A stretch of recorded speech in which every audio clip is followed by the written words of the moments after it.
to Knock Talk.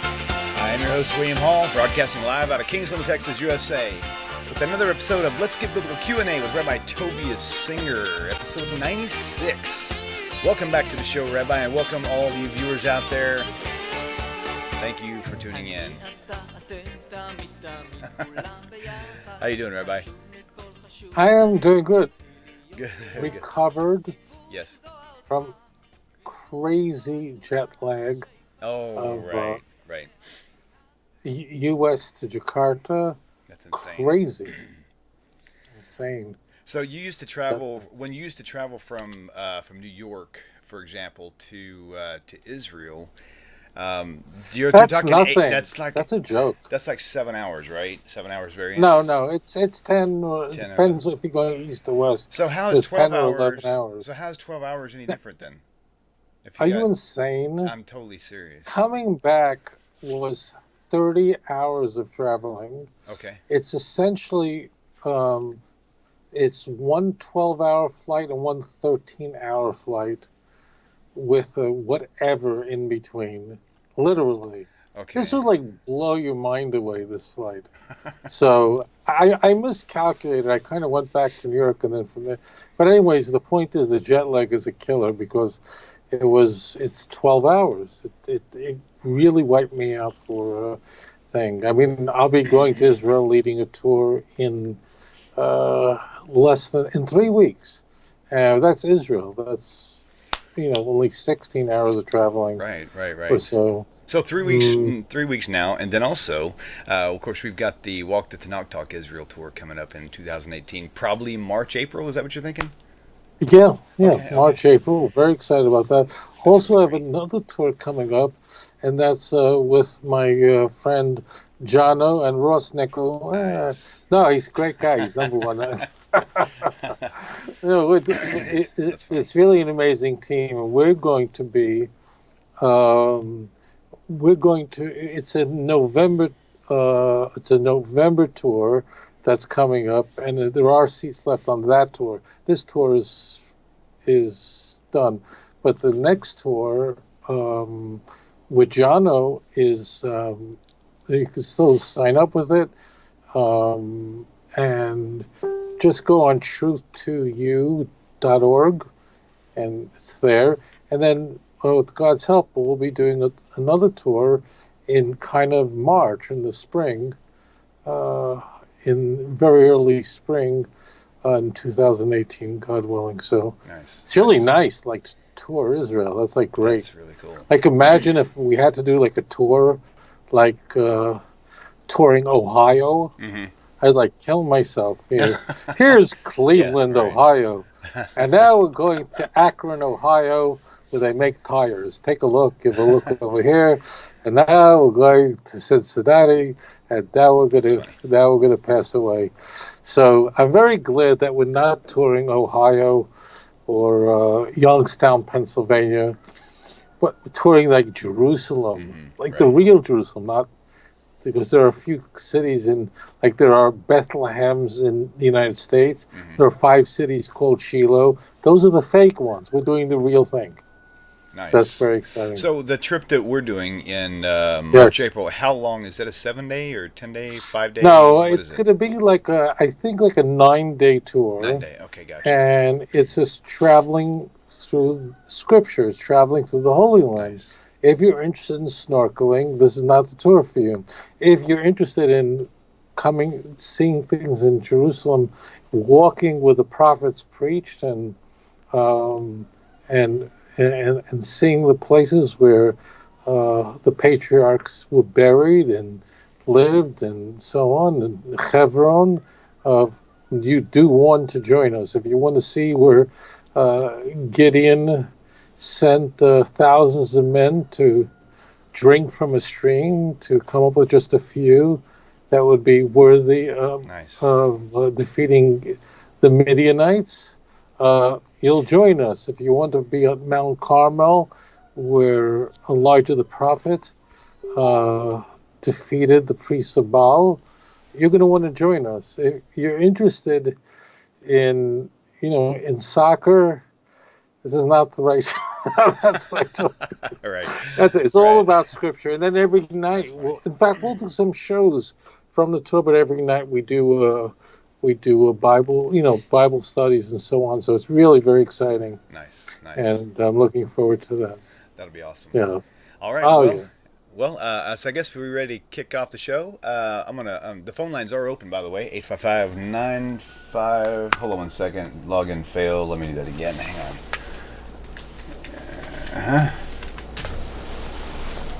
Well, interesting. Maybe I've got the caps lock on or something. Hang on. Well, in just a second,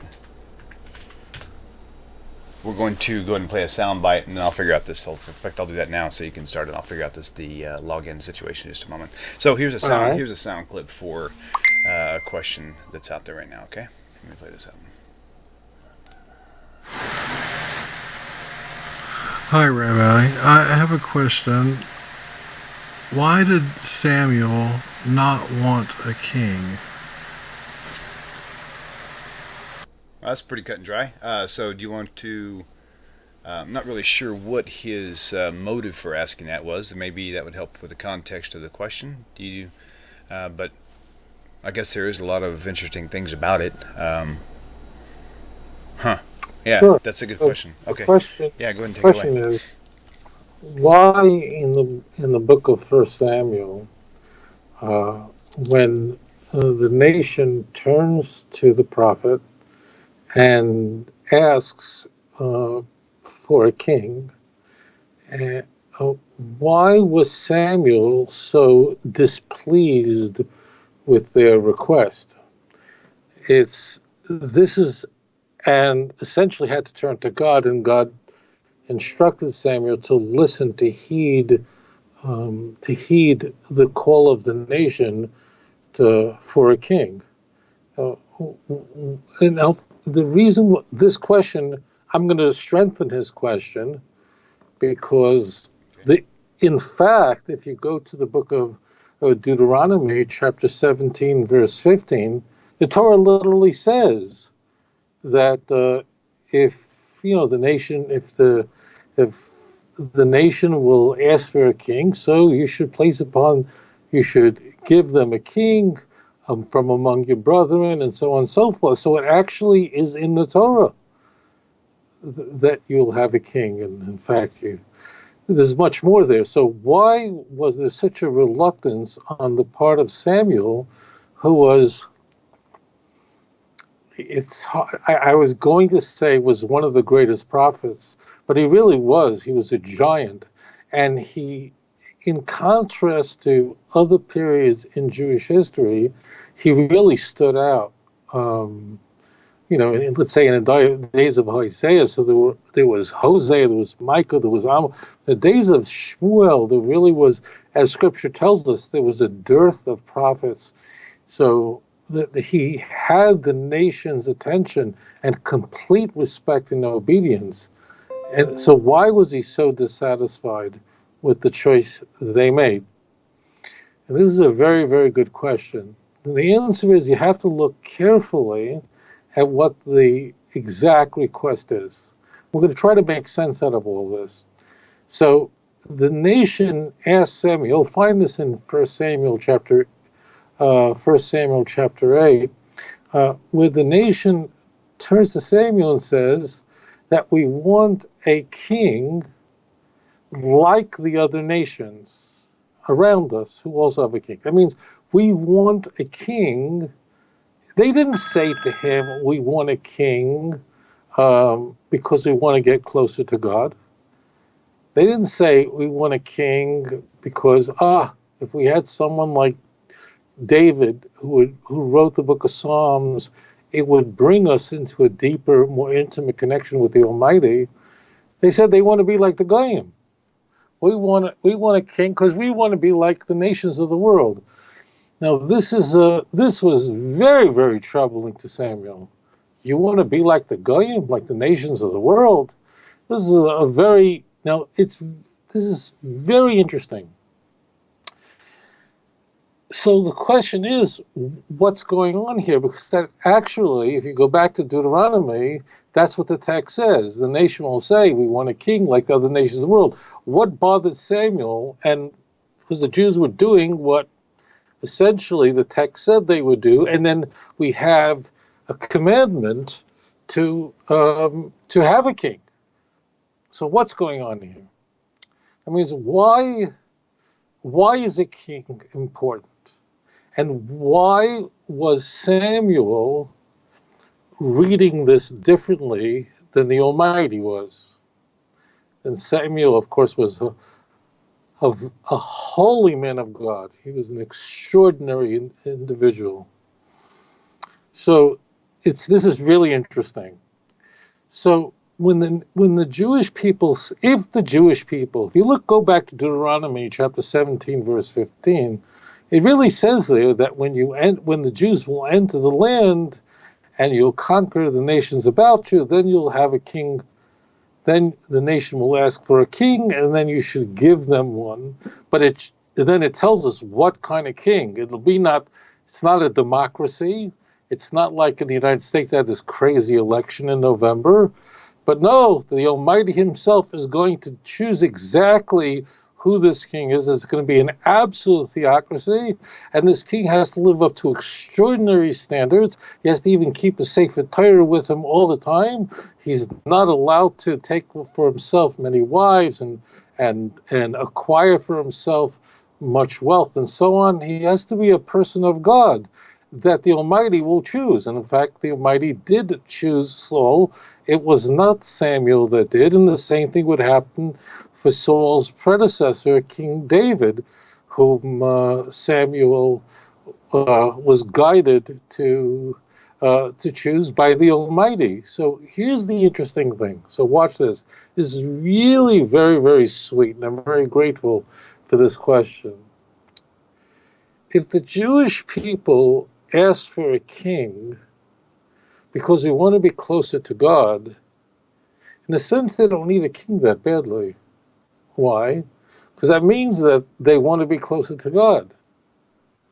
The problem is that they said, we want a king not because we want to be closer to the Almighty, not because we want someone like King David, or someone like Hezekiah, or someone like Josiah, or someone like Jotam. These are all the great Davidic kings.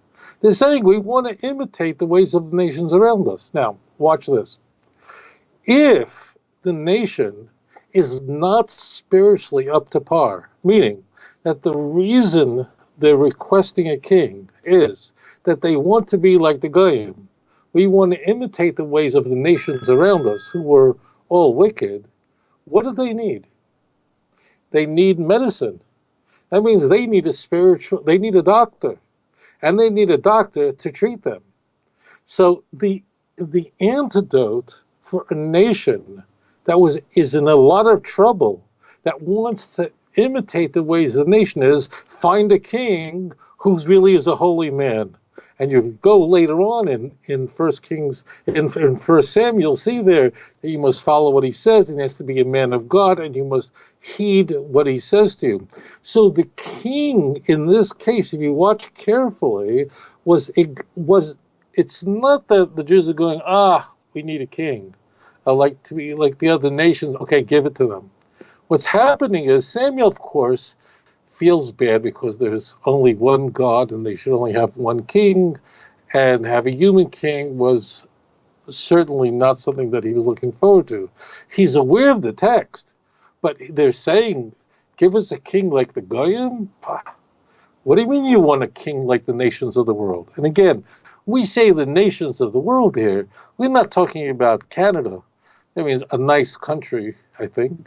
We're talking about all the nations that were in the region, all engaged in every abomination imaginable. These are the people that you want to imitate. So Hashem says, if in fact the nation falls to such a low state, that's exactly what they need. But not a king like in other nations. How do other nations have a king?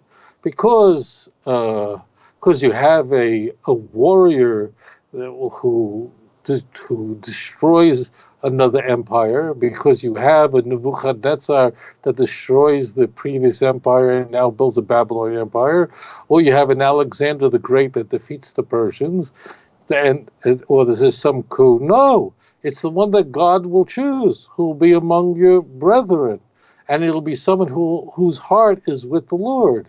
So therefore, a king who's literally like a rabbi is exactly what a nation needs that is in such spiritual trouble that they are looking to imitate the ways of the nation. So that was Samuel's.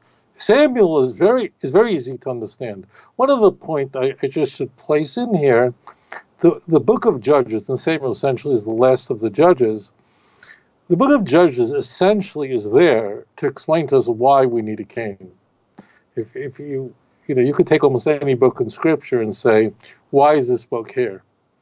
Well, the reason why the book of Judges is there, of course, there's so much, but you have these horrific events. They actually happen very sporadically, but you have the Pesel Micha, you have the idol in 19 and 20, you have the concubine who is murdered. These are horrible events. And the book of Judges ends by saying that every person was doing what was right in his eyes. That's how the whole book ends. So the book is basically, the book of Judges is there to say we need a king. But we not any king. We need a king that not only will unite the nation and not allow such events to unfold, but actually need a king that will be a spiritual guide. Now, a king can't just operate solo. It's like on a plane. You can have a pilot, but you also need a co-pilot, meaning every king needed a prophet who would guide him, who would put him in the right direction, who would advise him. In fact, when the Davidic dynasty came to a pause, and I call it a pause because Mashiach is going to come and then it will be restored. But when Zerubbabel who was the last of the Davidic kings, when he was deposed and sent to Babylon, so at that point, that's why one of the reasons why prophecy came to an end. Because at that point, the Second Temple, there were no legitimate Davidic kings. There were governors like Zerubbabel. Excuse me, I said earlier Zerubbabel, I meant Zedekiah. So therefore, the way the nation was guided was there was a king, but there was also a high priest who was consulted, and there was a prophet who was there to warn the king. And some prophets got themselves in a lot of trouble because they said things, until much later on in Jewish history, they said things to the kings that the kings didn't want to hear, which got some prophets in an enormous amount of trouble. So that's where everything is happening. In truth, so here this is very sweet, very sweet. God is saying, if the nation ever finds itself in a position where it's saying we want a king to be like the nations of the world, they really are in trouble. They need a doctor immediately. They need a king, but not like the other nations of the world. How do they acquire kings? You think that the Assyrians had kings because they saw who was davening every day 3 times a day? You think the Babylonians, the Canaanites were choosing kings because based on of the piety? No, they were warriors. So that's not what Hashem said. Oh, you want a king? I'll give you a king. But it's going to be, I'm going to choose it. And it's going to be a person that's going to be of God. Now, that person has free will. Saul was a great man, but he made some errors toward the end of his prophetic career, towards the end of his life. And David would then replace him. So that's the key. The key is it's actually wanting a king, demanding a king, but with the, like the other nations means you really need a king. But that king is going to be like nothing like the other nations. In fact, the Torah emphasizes this king can't be from the other nations. It cannot be someone who is not a member of the children of Israel. It cannot be a Nochri. It must be among your brothers, and it'll be the one who I choose. And it'll be someone who will be of an extraordinary character. So the actually antidote to a nation that's in that much trouble is a proper king. Wow. Okay, so it's really interesting because I've heard so many different stories that they try to tie in with Christianity and how that was God's way of showing that God is going to allow this Jesus figure to be a king over Israel. It's a whole lot of stuff. I mean, that's really mishmashed together. But again, like you mentioned so many times before, you have to take away so much to actually be able to implement something that's false. But hey, what can you do, right? So, okay, so let's take this next caller. Caller, welcome to the show. Please tell us your name and where you're calling from. Hi, my name is John. Hi, John. I'm calling from Las Vegas.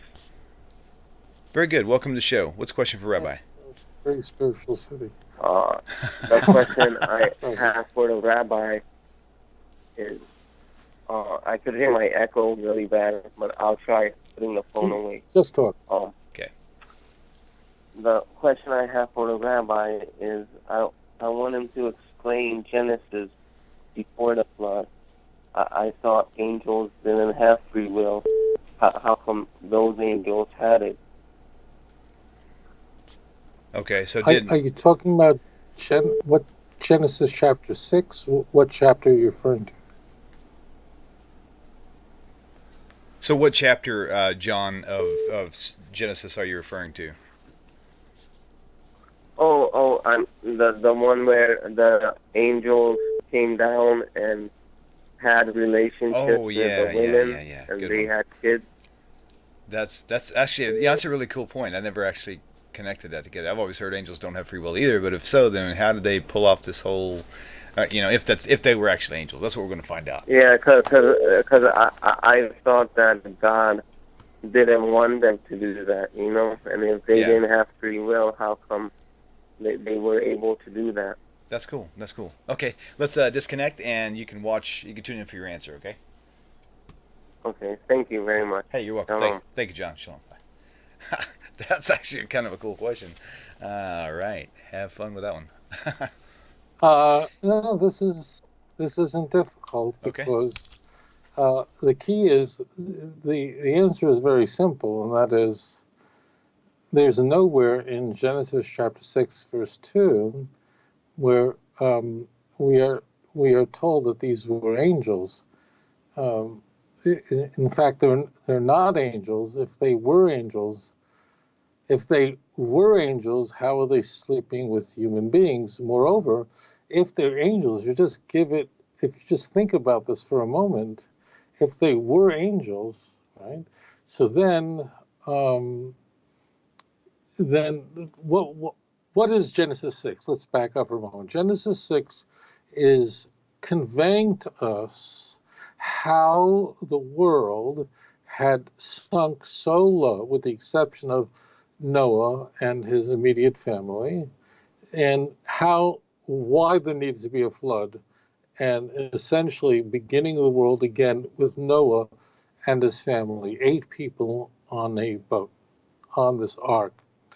So if these were angels having sexual relations with women and forcing themselves upon women, this would be the most ridiculous chapter possible, because as it turns out, angels were not destroyed in the flood.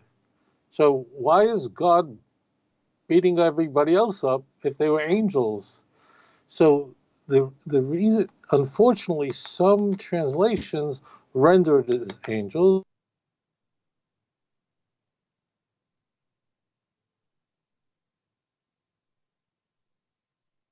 Okay, and Rabbi, can you hear me still? Let's see what happens. I think his internet. Let me disconnect from his Skype, and we'll recall him again. Sounds like it got frozen there. Let's see. Interesting. Another interesting thing is, if they weren't angels, then than what were they? It's kind of a odd thing to. Bear with me just a second.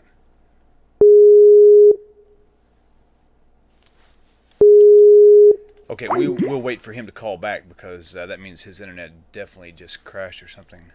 Call auto answer, yeah. So we'll just sit tight for a minute. He'll probably call me back in a moment.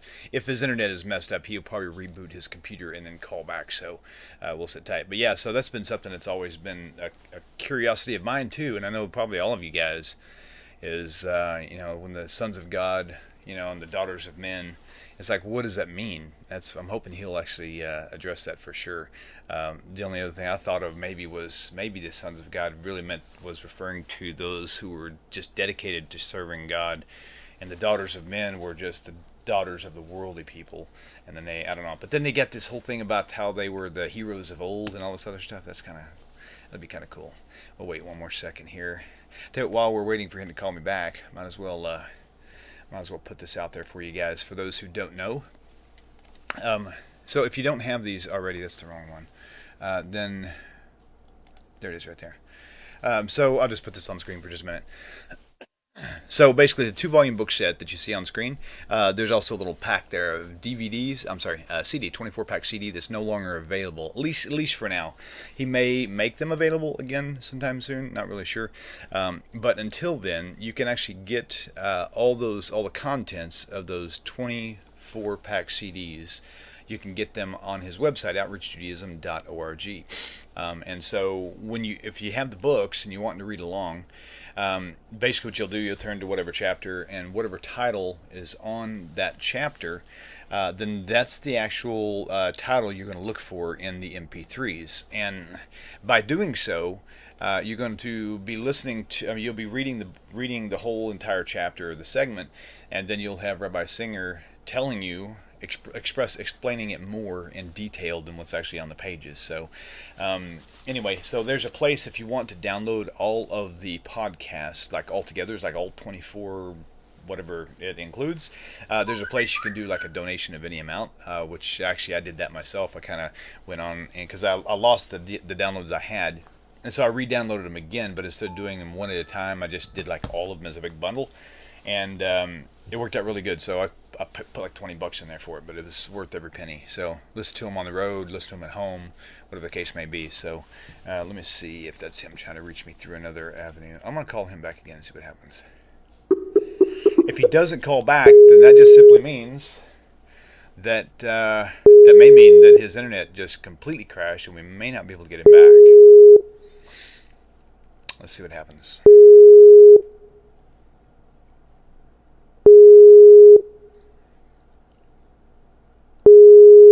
Okay, we'll give it just a few more minutes. If I can't get him, then we will go ahead and close the show out, and maybe sometime a little bit later, if he calls me, we'll try to rebroadcast again.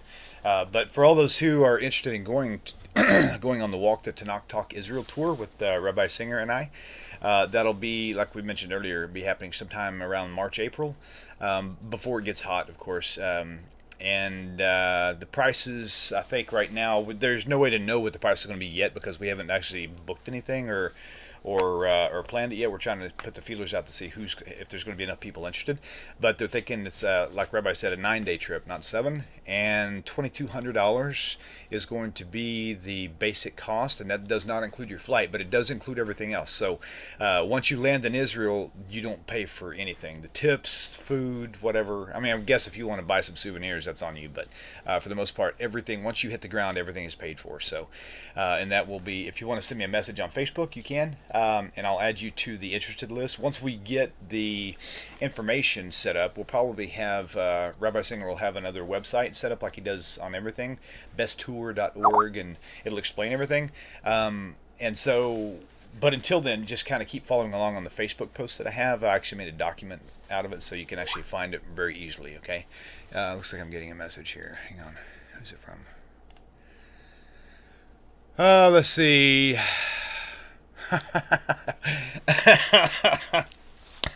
That's funny, Avram. That's a friend of mine on Skype says I better be reserving Better be, what is this? Reserving a night to come over. You know I will.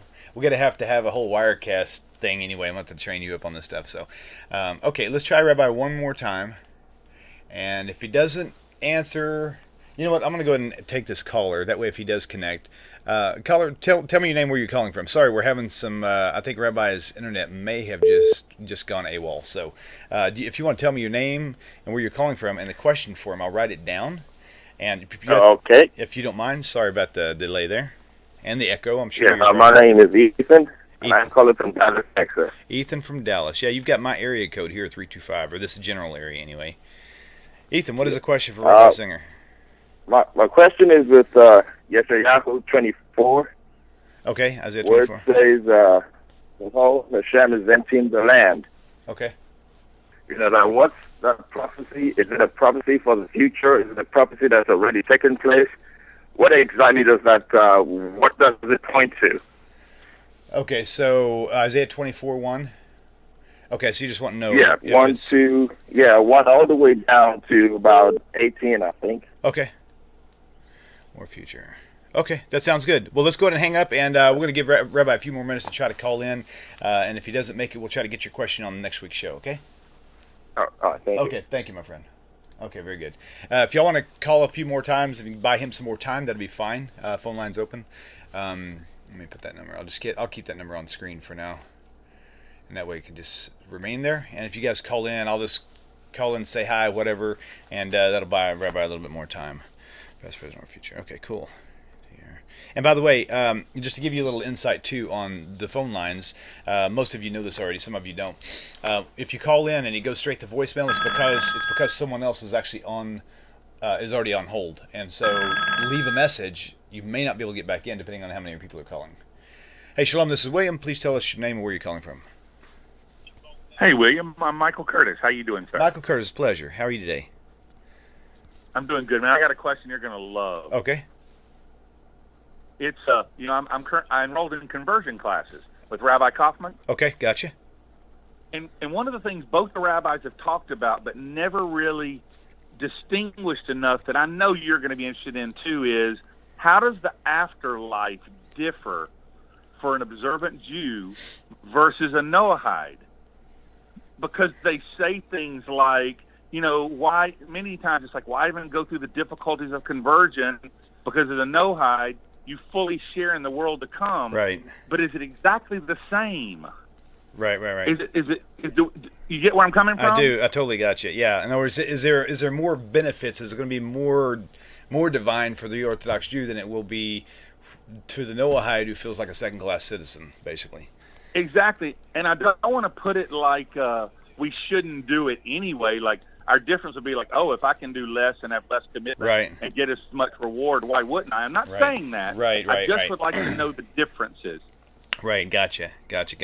Yeah, I'm with you completely. I've heard that this topic has come up a lot in outside circles, and it's a very genuine one. It's one that a lot of people do want to know. I mean, I think, and of course you would probably agree, anybody who is just trying to get away with as little as possible, their heart's not really in the right place anyway. So that's right. And I love you, love Rabbi Kaufman, love Rabbi Singer. Never would have found any of them without Tanakh Talk. That's awesome. You're a blessed man, and we love supporting you any way we can. Thank you, brother. Take care, sir. All right, you too. Take care. Shalom, shalom. That's awesome. Okay, cool. Yeah, that's a great question. I can't, a lot of these questions I can kind of answer a lot of. This one I can't because he already, Michael, he basically already told. He already mentioned everything that I know of, and that is, well, it's supposed to be the same. But then again, you hear, and you get the feeling that being if you don't convert to Judaism, that you are second class, and maybe halakhically you're not supposed to be treated like one. But I think the reality of it is, it does feel like maybe the Jewish community as a whole, even though they're not supposed to treat you that way, maybe subconsciously it affects you that way somehow. Shalom, this is William. What is your question for Rabbi? Thanks for calling in, by the way. And what is your name? Boy, am I scrambled. Caller, can you hear? Hello? Yes. Hey, how are you? Welcome to the show. What's your name and where are you calling from? me, it's John again. Oh, I just had one more question. Go ahead. Do me a favor. Turn down your monitor, your computer. Turn it down for a second. Okay. Great. Well, the good news is, at least we'll be able to take a lot of phone calls and get a lot of questions written down for next week. The question I had is where it says in Jeremiah 23:25, where it says the prophets are liars and will lead Israel astray. I think we just talked about this last 2 weeks ago, I believe. It was a pretty major topic. Yeah. Literally, it was a pretty hot topic there. So I'm going to write it down anyway, and I will look and see if I can find a link for you on that. But I'll write it down. Rabbi might actually be able to tell me exactly where it's at. So Jeremiah 23:25, right? Yeah. Okay. All right. Yeah. Thank you very much. Oh, no problem at all. Thanks. Bye-bye. All right. Bye. Okay, good deal. Prophets are liars. Okay, cool. All right, that's good. Yeah, we actually just discussed this, and it was pretty interesting. Okay, cool. And so for all those who maybe don't or are not aware of it too, the rest of the schedule for TORAH Talk, Rabbi Michael Skobac, also counter missionary. Most of you probably already know him, but Sunday nights at 8:30, he's got a show we're doing called Rabbi Cross Examines the New Testament. I think tonight we're going to be on Romans chapter 3. So it took us a while to get past Matthew and through Acts, but now we're in Romans, and we're going to keep going all the way to the end. So a lot of people are really anxious to get into Revelation, but unfortunately, you just got to be patient for that one. But it'll get here eventually. So, okay, let me try to call him again, and if he doesn't answer this time, then we're going to go ahead and probably just have to disconnect for the day. And just, but like I said, if he can reach me sometime in the next hour, because I don't have a show lined up for mid-afternoon today, so the Hebrew class will be on hold. That'd be funny if that was Rabbi calling. Hey, I should try to send him a message, and maybe he can just answer some of these questions through the phone call. Welcome to the show. Please tell me your name and where you're calling from. Hi, William. This is Beth from St. Louis. Hi, Beth. Welcome to the show. Sorry about not having a rabbi readily available, but go ahead and tell me your question, and we'll try to get it presented to him as soon as possible, okay? Okay. I just heard, or read, something kind of interesting to me about unconditional love. Okay. And that unconditional love began with the Jesus tradition. And I said, oh, really? But I know. And I thought, well, I'm going to ask the rabbi. I can't say that I'm as immersed in Torah as he is, but is unconditional love something that is a principle found in the Torah? And then where they're getting this idea that it began with the Jesus tradition is because Jesus said, "Love your enemies." Right. Is loving your enemies and unconditional love, right, a principle of? Okay. Well, it is in short, and I'm not going to go into anything, but loving your enemies is most certainly mentioned through Tanakh. So just on that reference alone, I would say no. But yeah, I definitely want Rabbi to tackle this one. So that's a great question, by the way. Okay, well, Beth. Yeah, I thought so too. I'm not confident enough to be able to have an answer for that. And I wanted his take on that. Right. Gotcha. That's awesome. Okay, cool. All right. Well, hopefully he will enlighten me, and maybe he'll show me if I'm right or wrong or not. At least that'd be fun. I love learning the questions that I've never heard of before are my favorites because I don't know the answers to most. So thank you so much, Beth. Hey. Thank you, William. You're welcome. Shalom. Take care. Okay, cool. Yeah. Actually, this is good. This will be good. So, okay, I keep saying one more time, but the phone keeps ringing, so I figure as long as the phone rings, we'll take your questions too. We'll just let these things pile up. Hey, there we go. There's that handsome rabbi. What happened, man? I thought you didn't pay your bills. Oh, that's funny. So, hold on, let me put you back up on the screen here now.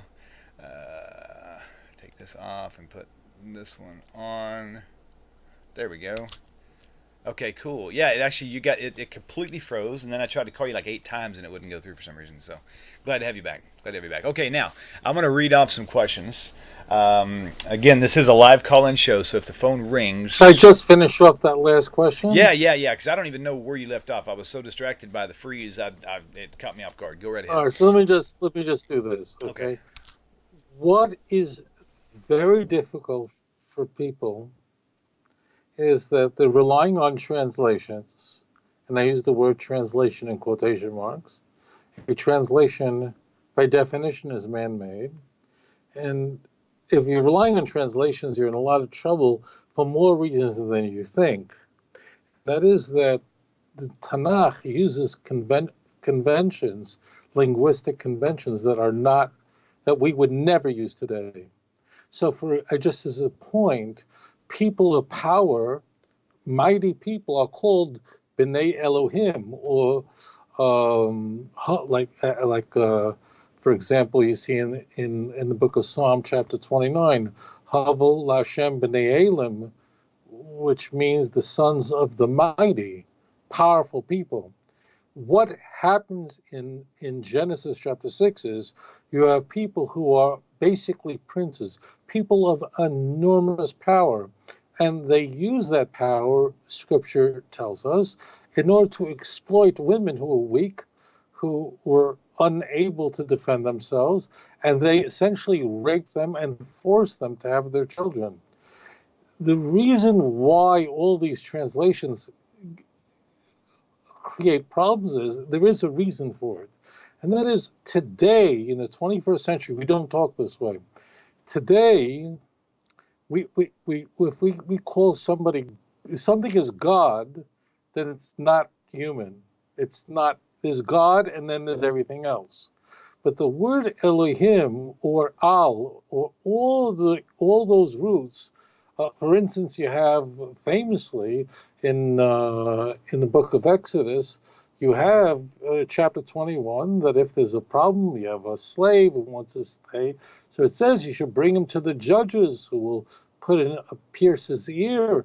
But if you look at the original Hebrew, it says you'll bring them to Elohim, which should mean God. So it is important to know. You'll find the same thing in Psalm 82, verse 6. The people of power are called Elohim, because the word Elohim really is descriptive, and its root comes from the word power. It is the name of God used in Scripture, but it's not really God's personal name. It's a description that God is powerful and God is mighty. For this reason, incidentally, the name of God, Elohim, and I'm using it, typically Jews don't even say it that way, I'm doing it for this program, is used exclusively in the first chapter of the book of Genesis. So therefore, in Genesis 6, verse 2, you had powerful men. As I said, I can give you numerous examples all over Scripture where people of power, B'nai Elim and so on, it's all the same root. But it means here that people of power exploited women who were not powerful.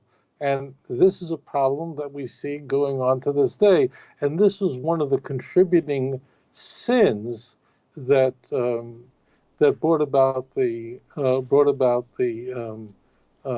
flood. And in fact, if you see the following passage, you'll see that God said that He's going to shorten man's expected lifespan as a response. So as a result of this, so you see clearly here that these are men, but powerful men. There is, again, something it would not confuse a religious Jew who studies Tanakh in the Hebrew as everybody I grew up with, or my family in our home, our books are just Hebrew. We don't use translations and so on and so forth. I'm not saying that there are some Jews who become religious later and do use translations. Right. So therefore, because this is so conventional, no, people are not misled by this. But people who depend on translations are in enormous trouble. Just think to yourself, if these were angels who came down from heaven and then had sex with women, Like, I don't know, Hercules' mother was impregnated by Zeus. So a flood comes, angels don't drown in the flood. So what does the flood accomplish? But why wouldn't angels die in the flood if they don't have wings? I mean, the whole thing about wings is kind of mythological to begin with. It's not like they can fly. But then you also have the thing where it says these were the same that became mighty men, which were of old men of renown. What is that referring to or alluding to? That means these are people who were there was, like today, you have a society hierarchy and a class and caste system. It doesn't have to be in India among the Hindus. We see it all around us where people are very powerful financially. They are the heads of clans. And then there are people who are very weak, who really have no choice, who really are completely subordinate to these individuals. These men, in this case, exploited their powerful position in order to rape women and force them to bear their children. If you say these are angels, none of this makes sense. I know someone is going to tell me there's a medrash that describes something about angels. I don't want to get into that. Right. Because it's not little, but that's the answer to the question. Okay, gotcha. Okay, so I'm going to we'll move on to another question. The phone line is open. If it rings, we'll drop the question in the middle of the ring and take the caller. So next question is this is from Ethan. He said Isaiah 24, is it past, present, or future? And let me see, I've got it back up on the screen here again. Let me read it too. Okay, Isaiah 24:1. Behold, the Lord. Let me just put it up so people can read it here. Okay, there we go. That was just a simple question, so that there was no elaboration added to that. So behold, Lord. Yep, go ahead. Yeah, the question I'm confused is what part of this chapter is he referring to? That's Gotcha. what. Okay, so, and it shall be as with the people, so with the priest, as with the servant, so with his master. What is that actually talking about? I can definitely take that Christological in a heartbeat.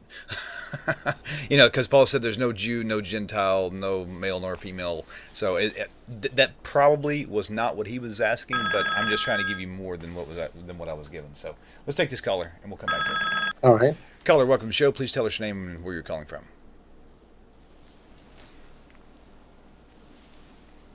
Caller, can you hear us? Again. Yes. There we go. Please tell me your name and where you're calling from. I'm calling from New York. Okay. And what's your name?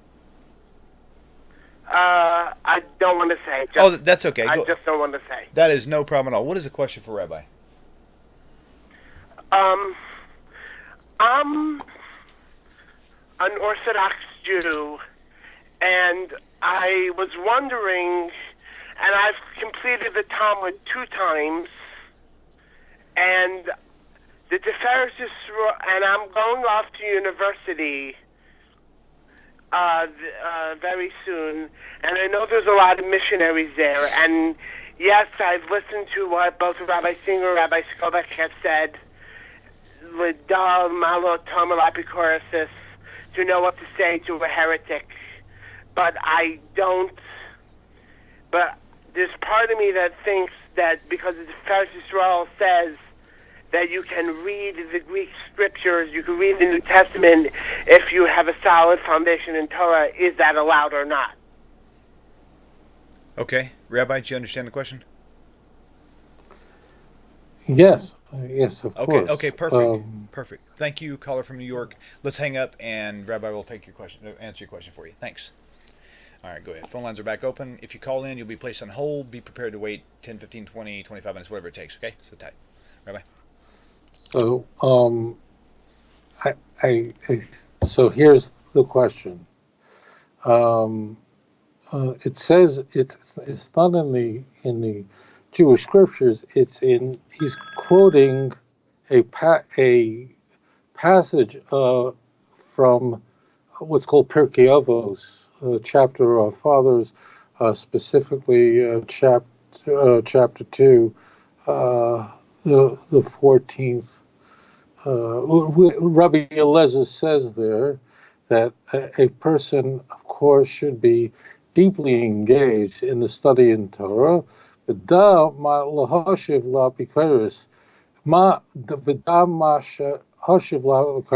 know how to respond to a heretic. Okay, so we're going to put that all together. Okay. And therefore, ordinarily, it would be forbidden for a Jew to study or engage or go to a Hindu temple or study the Bhagavad Gita or stand in front of a statue in a Greek Orthodox church. All these things are absolutely forbidden. In fact, the Torah says, Lo yisham al picha, that in fact that, and now that you shouldn't even think about other gods. Torah says it openly, it's forbidden. However, sometimes spiritually, we're living in a time when there is great, where there is a dearth of knowledge, and there are those who are using our own scriptures to convert the children of Israel to Christianity, which is idolatry. And in such a case, a person should be deeply ensconced in Torah.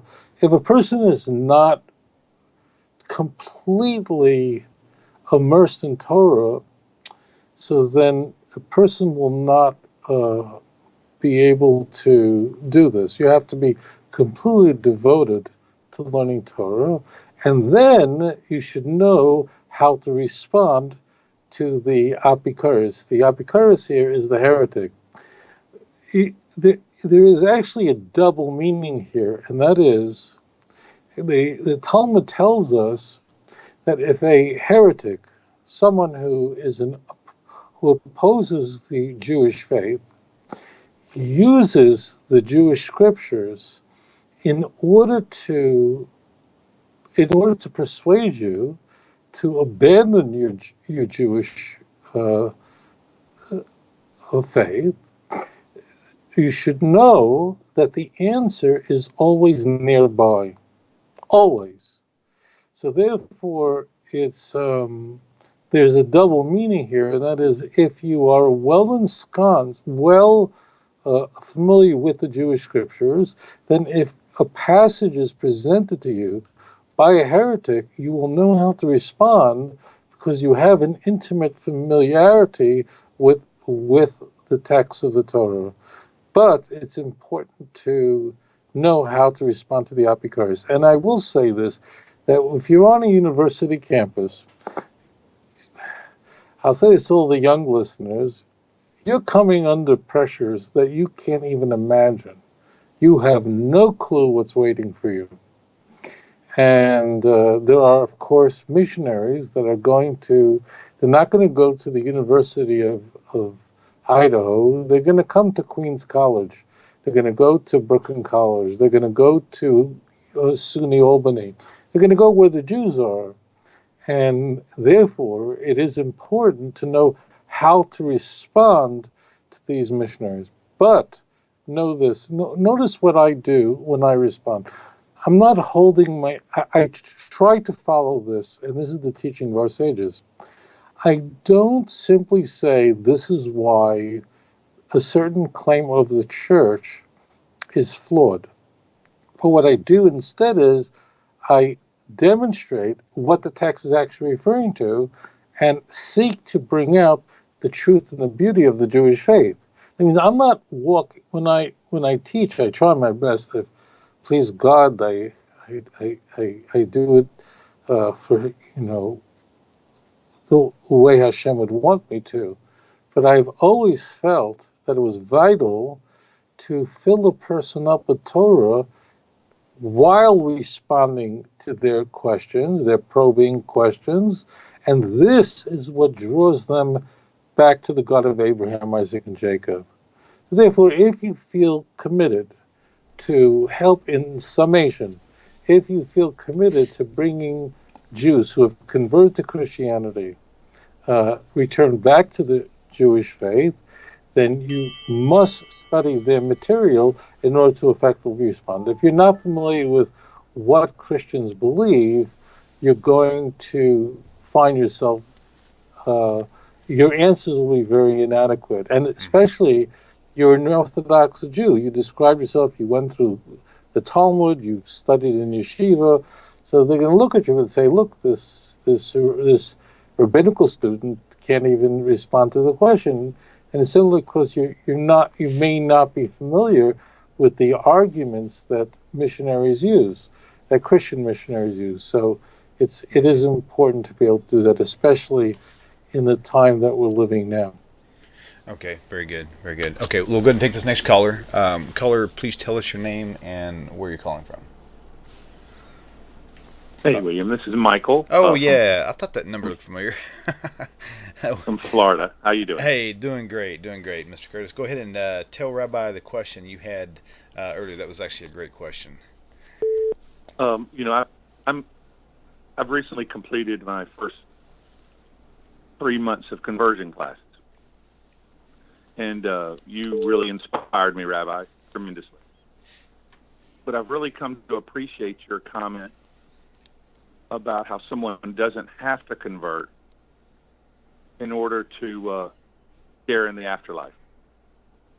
But one thing I wish you would distinguish in as much detail as possible is the exact differences between, and forgive me, I'm pausing because there's some feedback. Sure. Between the afterlife for an observant Jew versus the afterlife for an observant Noahide. And I jokingly told William earlier, it's not a matter of wanting to do the least we can if we were going to share in the exact same rewards after we die. But I know on several occasions you and other rabbis have said you don't need to convert. And so this was the really critical point for myself and my family, is to distinguish between the afterlife of an observant Jew versus the afterlife of an observant Noahide. Awesome. And I'll hang up, and thank you both so much. Okay, thank you. Thank you so much, Michael. Talk to you soon. Shalom, by the way. Yeah, that's deep. I hear this, literally hear this all the time, Rabbi. It's like, why would a Noahide, for example, just dedicate, I'm just saying from an outsider's perspective, not from inside the mind of that particular Noahide, but to say, for example, why would a Noahide go through all the trouble of dedicating his every existence of being a righteous Gentile, like on a very extreme level, when he knows he's going to have to sleep out on the front porch and he's not going to be allowed inside the house? That's the general thought, because Noahides all across the board feel like they're second-class citizens. Go for it. I just did, in fact, you were there, William.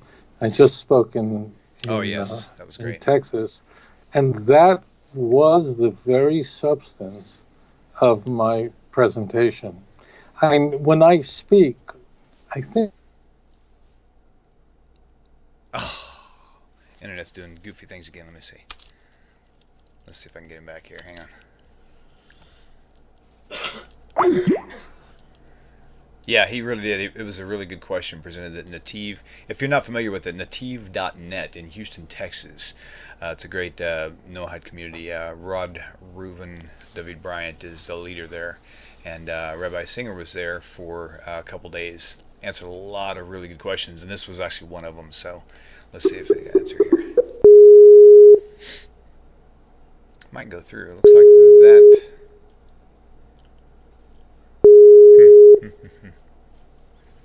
My speeds here are really good, so we should be good on my end. We'll see.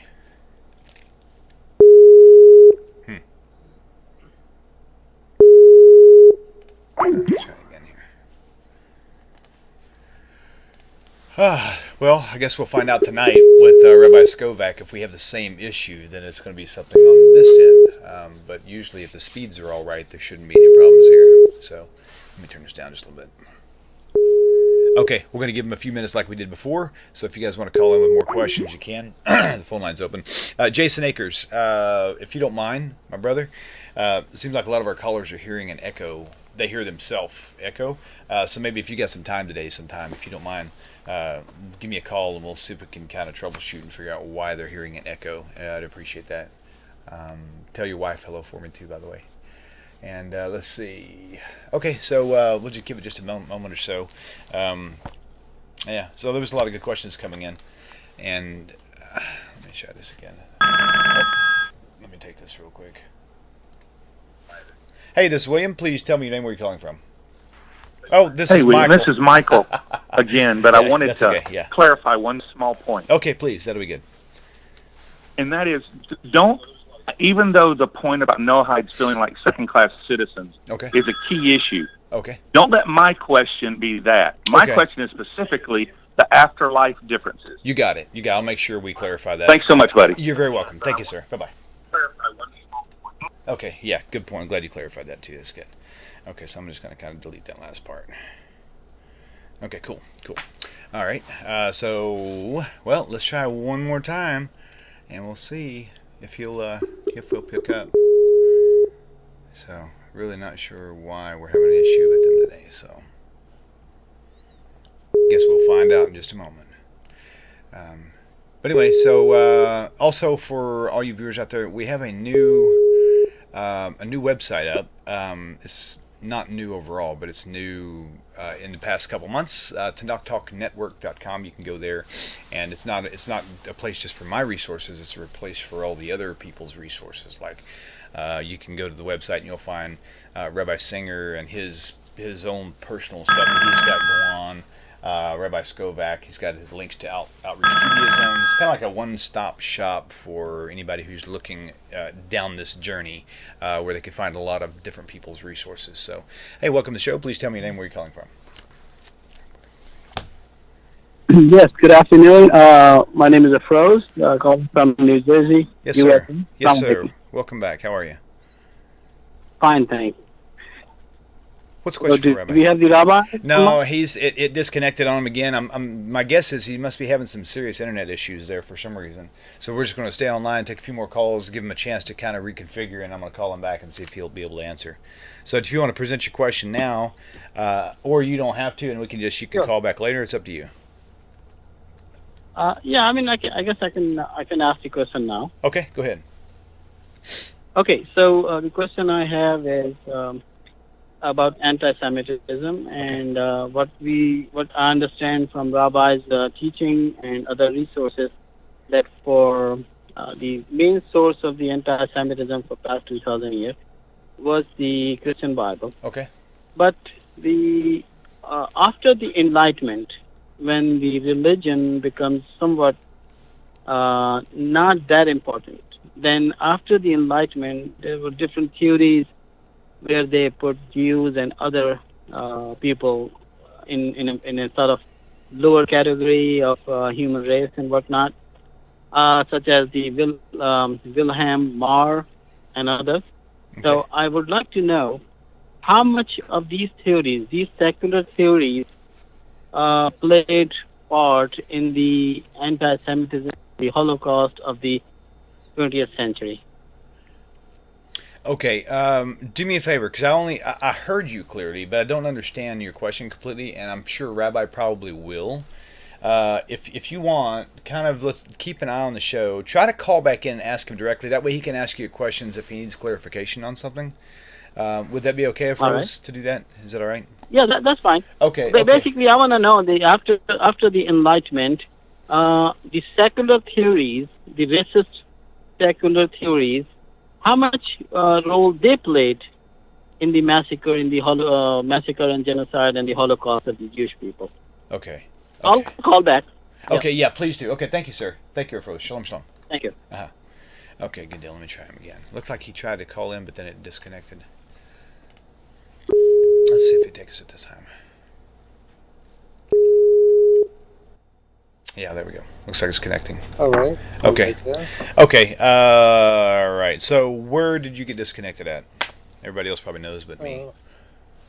All right. I'll it makes no difference. I'm going to just answer him in full. Okay. It's actually it's not a difficult answer. The problem is that the Tanakh doesn't explicitly this doesn't explicitly answer his question. And when I'm asked questions, unless it's a question from Talmudic literature, like the previous caller, I prefer to answer from Scripture. The problem, it's not a major problem, but the problem is that Tanakh, the Jewish Scriptures, spends very little time. There are no more than a handful of passages in the Jewish Scriptures that describe the afterlife in any kind of detail. And in fact, when it is described, it's described passingly. There isn't this emphasis on the reward in the afterlife because it's unfalsifiable. Oh, right, got it. Then all religions promise an afterlife. If people never died, then most religions would go out of business in a moment. But this is a person's greatest fear, but you can't test it. And therefore, this is a point that must be made, is the Torah is always saying, remember the past. Remember that I have kept my promise, both the promises that you'll be restored, the promises of the exile, and so on. But God is always calling upon us to remember the past and to remember that I'm the God who took you out of Egypt, appealing to the national revelation, never appealing to a reward in the world to come, although it's mentioned, which means that we're dealing with just a few verses in Tanakh. So what is key, I'm going to point to one passage. So first of all, let's state this, that Ben Noach has a very unique opportunity, which means a person who is not converted to Judaism, but who's righteous and a follower of the God of Abraham, Isaac, and Jacob, and keeps the laws that are incumbent on such a person, that person is assured a place in the world to come. Let's begin there. Okay. Now, the question I think he's asking is, what about the resurrection from the dead? That's his question. I don't know if I've read that. No. His question is very specifically is after the resurrection of the dead, and it's in the Olam Haba, the world to come. What is going to be the lifestyle difference, if you will, between the Orthodox Jew and the ones who converted to Orthodoxy and the ones who have not, who decided to remain as a Noachide? Oh, that's easy. Then you just made my job very easy. Okay, good. Then I'm off the hook in a much more complicated answer. So if that's the question, so the answer is that the difference is that the role of the Jew will be where it should always be, and that is to be a priestly nation, a mamleches koyanim v'goy kadosh, Exodus chapter 19, verse 5 and 6. This will be fulfilled in its completeness as we see in Zechariah 8:23, and 10 men of different languages will grab the shirt of a Jew and say, take us with you, and be careful. The word you there is plural in the Hebrew, imachem. Jeremiah 16, verse 19 and 20, the Gentiles will come to you, and they will essentially say, now we know that we've inherited lies and vanity. We need to learn about God from you. So number one, the Messianic age will be a time when the world will reach its state of perfection, and the Jews will, it doesn't mean all Jews, it doesn't mean Bernie Madoff, and it doesn't mean that this other, whatever his name is, I forget that billionaire's name. I'm talking about those who are devoted, those who are the faithful remnant described in Zephaniah chapter 3, verse 12 through 16, that they will, number one, be the teachers of Torah in the world to those who are not the children of Abraham, Isaac, and Jacob. And two, which is a significant difference as well, is that the Jews will be permanently restored to the land of Israel, all of them, except for those who are wicked. And we see there are many Jews, I'm not going to go through it, but those who are faithful, the Jews who are faithful, will be. All right, let's try it again. Sorry about the connection loss again. Let's just sit tight for a moment. Okay, and Afroz, I know you're online. Just don't hang up, okay? Because as soon as he finishes this one, we'll go ahead and take your call, okay? So just sit tight. All right, let's see. And now it's not even trying to connect to him at all. I wonder if his internet's off. Let's try again. Ooh, it's been a challenging day, that's for sure. Call Skype. One more time. Oh, my. All right, so don't know how much longer we'll be able to keep doing this bouncing in and out. But I guess we'll see how things go. Anyway, what I was telling you earlier, TanakTalkNetwork.com. It's just a one place shopping for it's like going to the mall and finding all these different types of food, Chinese food, blah blah blah blah. You just big food court, right? Is really what it kind of is. So, in a way, it's somebody asked me, is it going to be like Chabad.org? And the answer there is no, because Chabad.org is a place where they push in all their content. They'll have all the other things there. And for Tanakh Talk Network, it's not. It has my content there, but it also has everyone else's individual content there. You'll find, like in the books category, you'll find some other people who are not on the front page, where there's Jono from truth2you.org, and then Jason Spiritual Babies, things like that, and it'll send you links directly to them.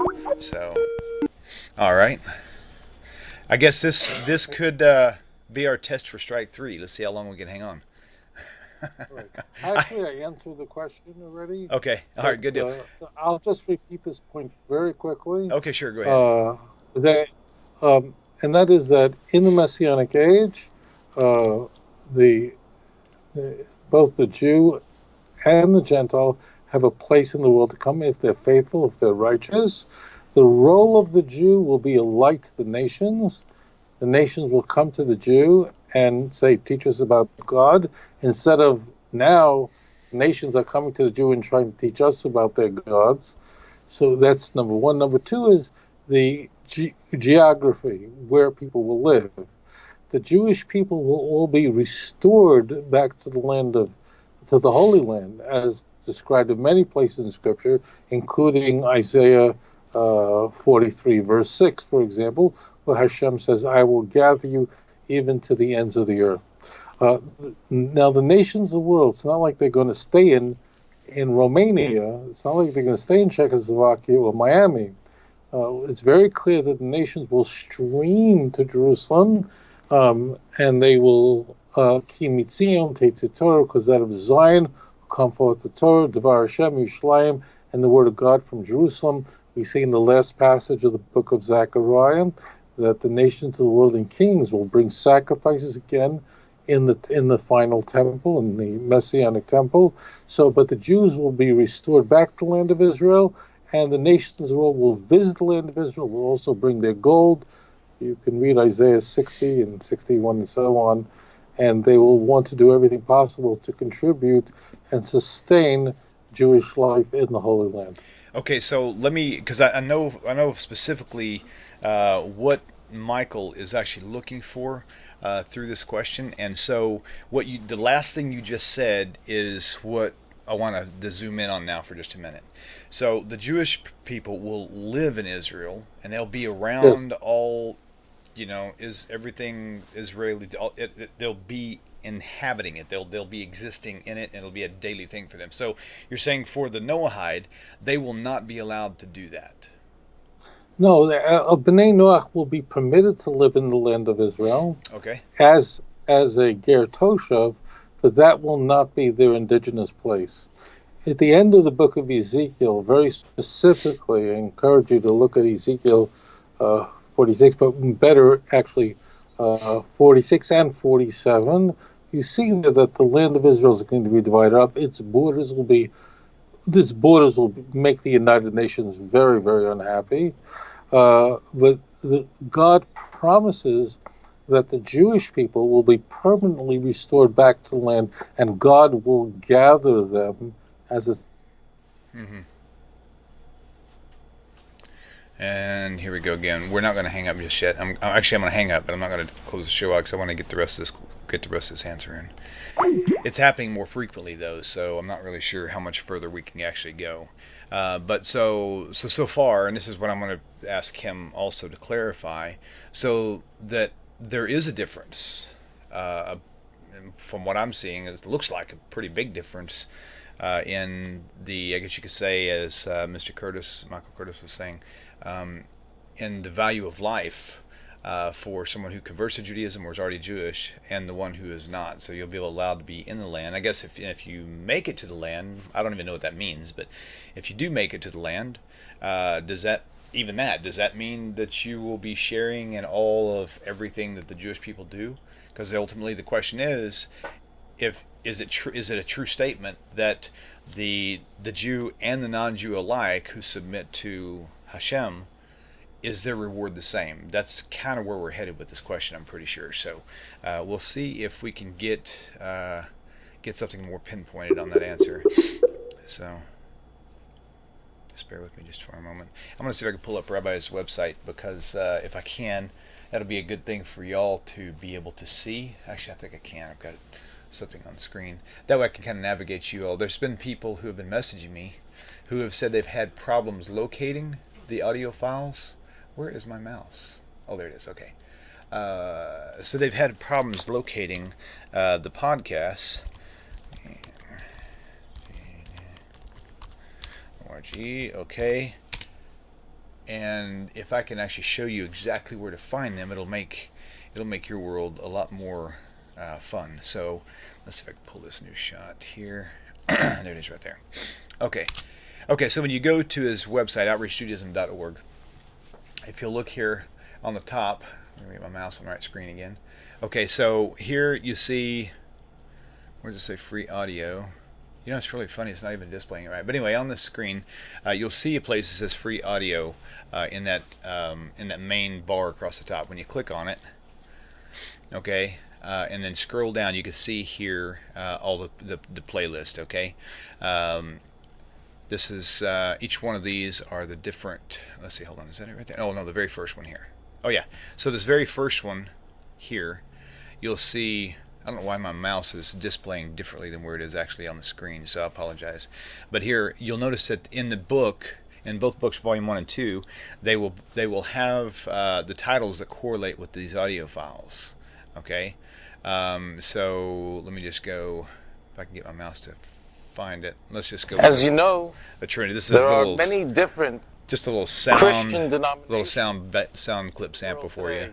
And they differ on many different issues, but there is an essential element of Christian theology. Okay, so you can see he's actually lecturing on this, but the books actually give you different information. So somebody asked me, well, if I get the podcast, is it an audiobook? And no, it's not. It's not the audiobook. So it's definitely different information. And by the way, if you have, I just found this out while I was in Houston, actually. If you have Volume 1 from a long time ago, you don't need to buy the 2-volume book set, because Volume 1, even in the 2-volume book set, from what I understand, is the same book. It's just Volume 2 has been added to it. So with that said, it may be that whenever the 3-volume book set gets made, then it's very possible that if you've already got the 2 volumes, if I could talk him into doing a third volume, then you would be able to.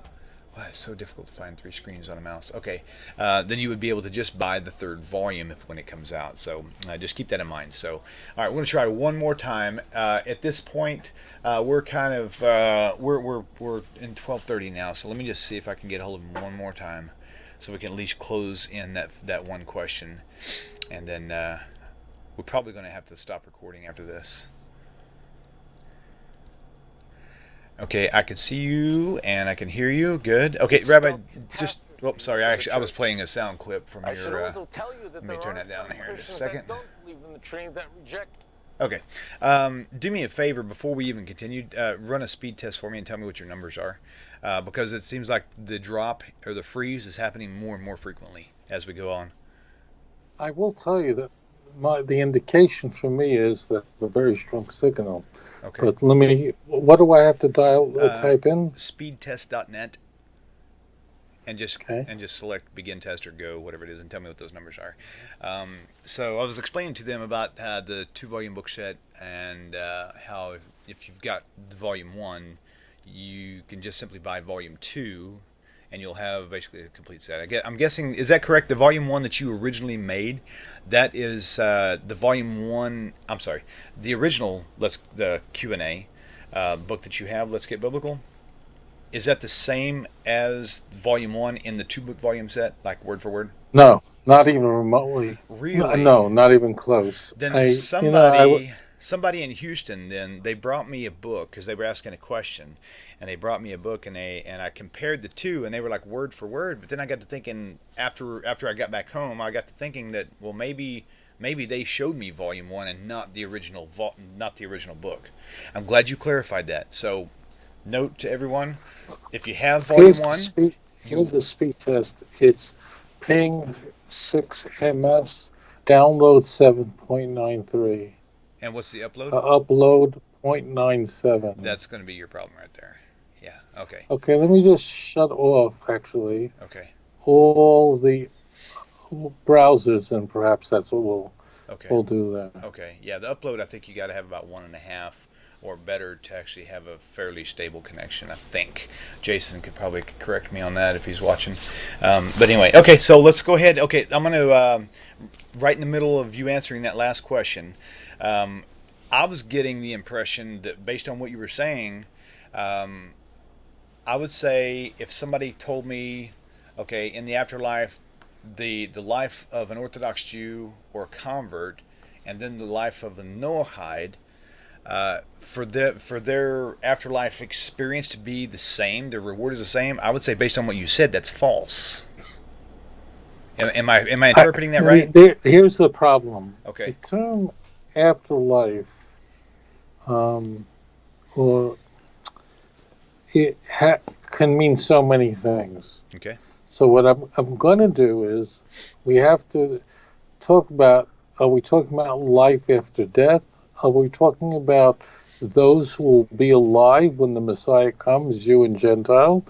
Are we talking about the resurrection of the dead?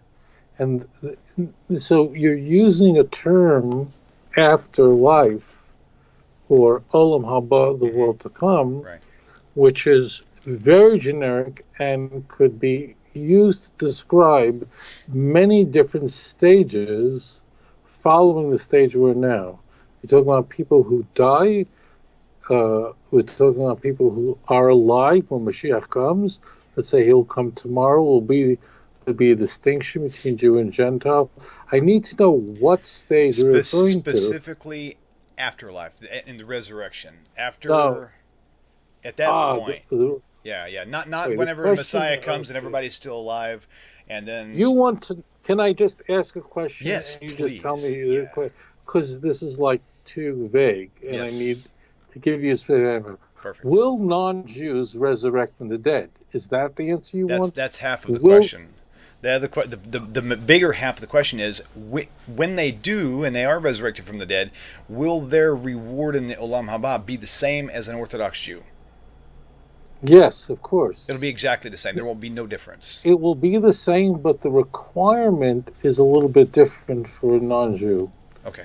Go ahead and talk about that. You're taking me down a road that I don't know that listeners want, but I'll go with you. Okay. It's very critical. If a person is a Jew, then the Jew is required to study Torah. A non-Jew is not required to study Torah. However, the resurrection, listen very carefully, I've never taught this before, okay, but the resurrection of the dead is connected to either studying Torah or supporting those who do study Torah. You got that? It's very important. Okay. It's based on a single passage in Tanakh, and it's in Isaiah chapter 26, verse 19, where it says, Yechye Mesecha, your dead will live, Nevei Losi Yakumun, your corpses will arise, Hakitzu Ranu, rejoice and shout out. Sheichne Ofar, those who are dwellers in the earth, meaning those who are in the graves, but the language of Sheichne Ofar means those who are temporary dwellers in the earth, because it's the word Shechen implies not a permanent place, but rather a temporary place. For example, in Hebrew, if you're renting an apartment, you're a Shechen. You don't own the place, you're just temporarily staying there. Now, so the grave is called a temporary place for those kital oiris talecha. Now here's the key, because the dew is the dew of light. This is a very ambiguous term, but the dew means this is the arising, this is the new day, and it is connected to Oirecha, which means the light. Now, what does this mean? So, we have to then connect this to another passage. And that other passage is Proverbs chapter 6, verse 23. What is light? Well, the term light we find everywhere. Arise and shine, for your light to come. Kings will go by your light, which means the nations of the world will follow the Jewish people in Torah. It doesn't mean the Jews are going to hold flashlights. Therefore, those who resurrect from the dead are either those who are required to study Torah or those who facilitate the Jewish people to study Torah. They're the ones who assured a resurrection from the dead. Okay, so the Jew will be the one studying Torah, and the non-Jew will be there to facilitate that.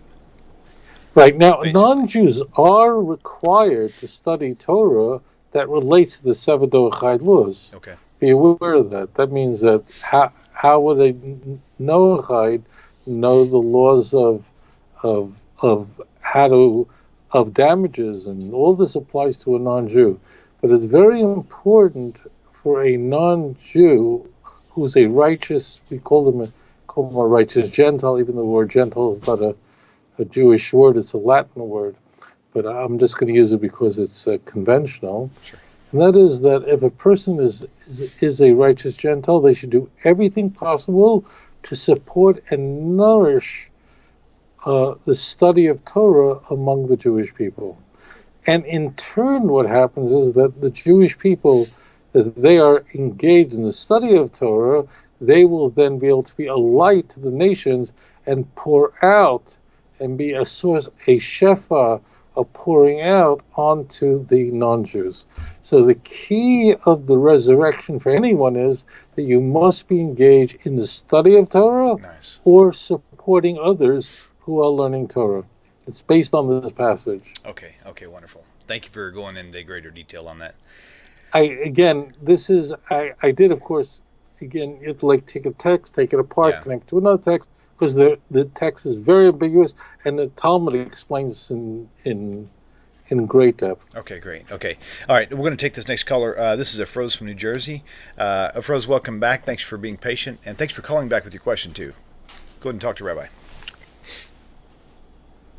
Yes, hi. Good afternoon. Assalamu alaikum, Rabbi. Good afternoon. Alaikum salam, Afroz. How are you feeling? Much better, thank you. Quick question, sir. After the Enlightenment, when the church lost much of its power, there were theories, racist theories, describing Jews and Gypsies and all others in a very negative manner, the pseudoscience theories. I want to know how much role they played in the Holocaust.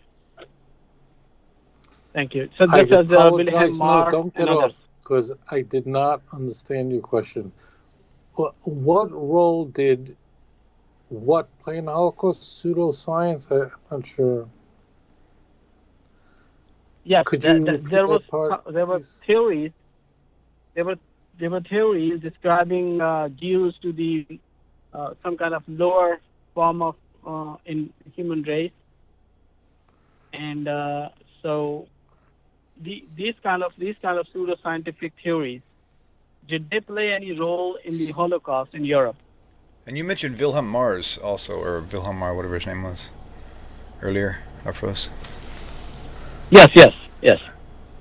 Okay, so don't hang up yet. Rabbi, are you following along? Yeah, I am. Okay, so should we go and disconnect? Sure. Okay. You can, Afros. Okay, thank you, Afros. Shalom, shalom. Shalom aleichem. Thank you, sir. Bye-bye. No. Okay, so Rabbi, do me a favor, restate the question, as simple as possible, please. This is a very interesting question. I've never been asked this question in my life. And I'm very grateful to Afros. He's a very, very, very, very sweet man. Okay. So the question is, what made it possible for the Holocaust, for the murder of 6 million Jews during World War II, where virtually all of European Jewry was destroyed? Now, before I get 1,000 emails on this saying, well, there was 70 million people who were killed in World War II, and roughly 2/3 of them civilians, I'll quote Elie Wiesel, who said, not every victim was a Jew, but every Jew was a victim. That means people were killed, but Jews were killed purely for who they were. It's a very complete distinction. And Afros is asking, what was the major contributing feature to the Holocaust? That because we know we've studied this, that in order for a people to commit a genocide, to commit a crime against another people, they have the victim must be dehumanized completely. The Germans refer to the Jews specifically as Untermenschen, as subhuman. But now they considered other people to be inferior, like black people they considered inferior. But the Jew was worse. To the Jew, the Nazis considered the Jew not to be Untermenschen, subhuman, in the sense that they considered them just an inferior race, but they considered the Jews a pernicious race that was basically demonic. Okay, so there are two contributing factors to how the Nazis saw the Jewish people. There is no doubt in my mind, and of course the evidence is clear, that if there's one idea, one contributing factor to the Shoah was Christianity. If Christianity never existed, there would have been no Holocaust.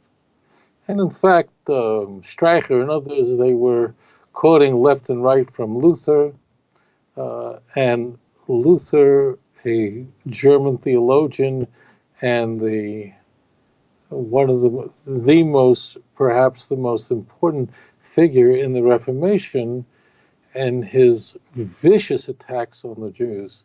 And I don't mean the vicious attacks in 1543, toward the end of his life. Luther died in 1546. Luther was a virulent anti-Semite, and his thinking and his teachings, and the fact that when Luther had a thought, he can publish it, because Luther unfortunately lived at a time after the invention of the printing press, and as a result, Luther's thoughts were published, and it poisoned the mind of the Germans, it poisoned the mind of the European against the Jews. Now, it's not just Luther. His anti-Semitism was really, really very racial, and there were church fathers who were like this too, the Golden Tongue John and others, but that's why it's not an accident that the Holocaust occurred only in Christian countries.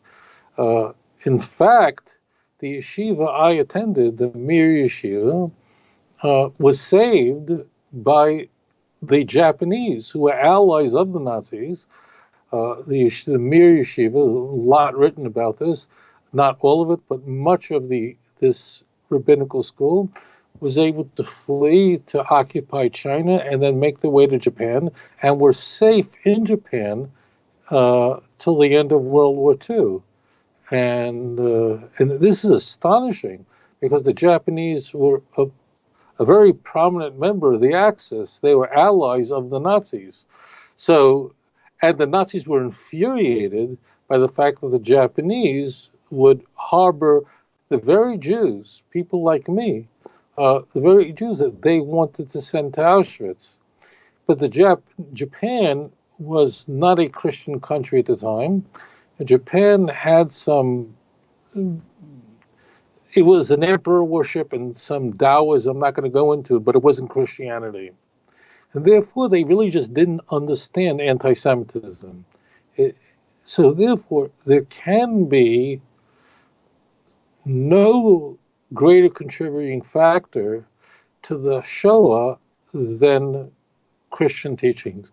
Not just the canonical teachings found in the New Testament, also post-canonical texts like the Gospel of Peter and other texts that never made it into the Christian Bible but were very popular, that describe Jews as murdering Mary, Bishop Melito, that 2nd century, all the church fathers, every one of them who were revered as saints, portrayed the Jews as literally the devil, the enemies of God, not people who simply were unsaved, or not people who didn't know enough, as Paul gives sort of a free pass to non-Jewish philosophers in Acts 17, but people who deep down knew the truth of the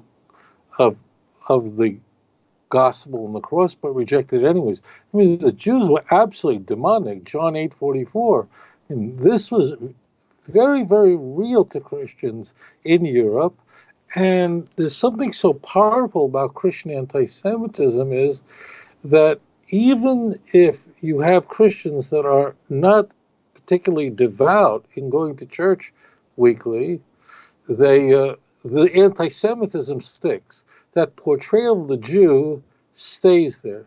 As it turned out, during World War II, Germany's population, just the two major Christian denominations, Germany was 65% Lutheran, about 35% Roman Catholic.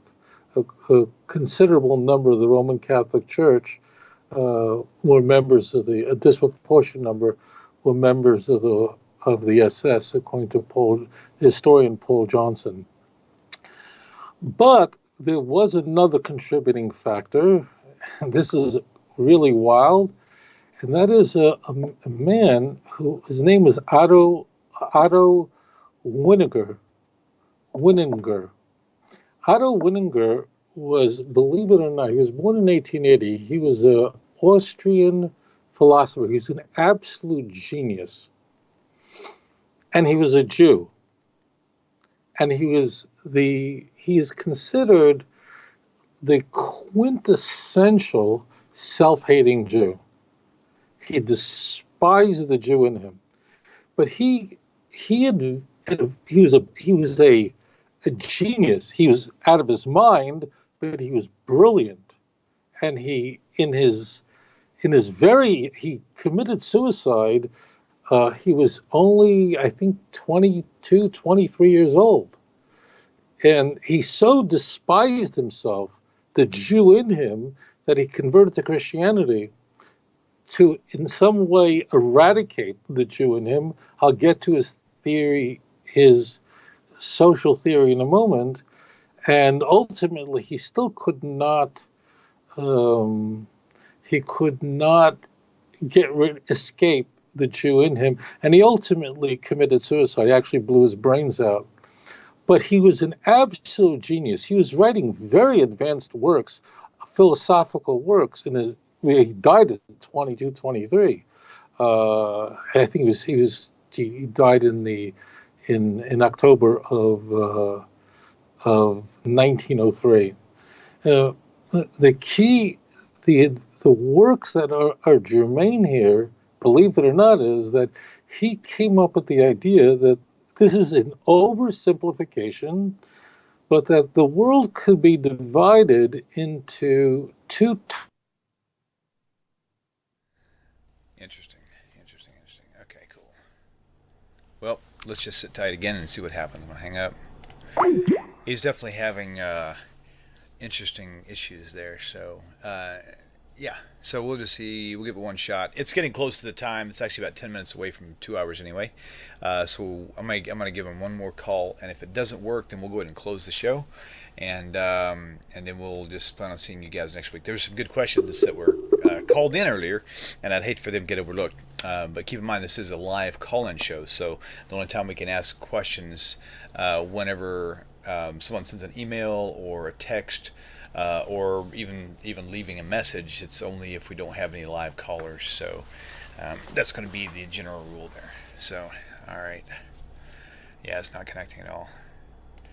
Okay, well, I guess in that case, we'll go ahead and make it a wrap. Be sure to check out his website again, outreachjudaism.org. And if you don't have them yet, get the 2-volume book set. There's also a lot of other stuff on his website that you guys may not be aware of. I probably should get a couple stuff and just leave them here on the desk so I can show you. But he's got DVDs. There's I believe it's a 4-part DVD lecture series that he had done, which is kind of nice because you get to see his face, not just listen to him talk. There's the fascinating facts hidden in the Book of Chronicles. There's several debates that are floating around, and so all these things are available on the website. You can even get the copy of the disputation through his website, which is really, really cool. So with all that said, I guess we're going to go ahead and call it a day, and we will talk to you guys. Well, actually, somebody was trying to call in. Oh, no, they literally just hung up. So okay, so with that said, we'll go ahead and wrap it up for today. And sorry for all the technical difficulties, and we'll just see how next week runs. So shalom to you and everybody else. Thanks for tuning in. Thanks for calling in. It's you guys that make the show possible. So shalom, everybody, and we'll see you guys on the other side. Take care. Bye.